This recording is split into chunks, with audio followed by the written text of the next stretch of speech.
Okay na po ba yung receipt pa na?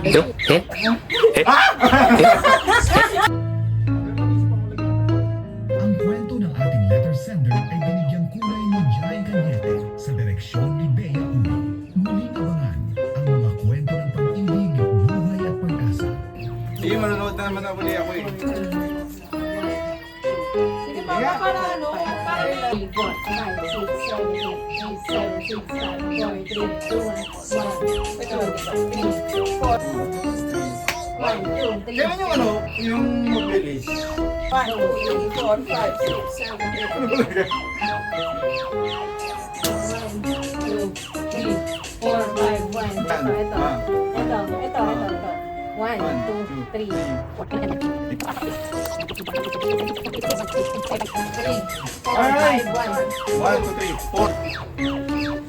paano nga po pa-video ka? Ano?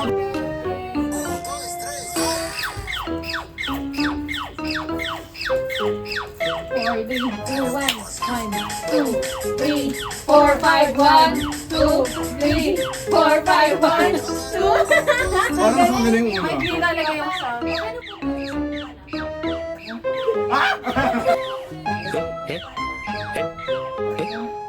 Ay, ako na. Alam mo yung kinukondisyon ko yung utak ko. Ang bilis. Pero tumingin ako ano. Pati yung boses eh. Pati yung boses pareho sila eh. Say hi, Papa! Ano yung content? Ano na-feel mo? Ano na-feel mo? Wala naman, ang sarap magsayaw.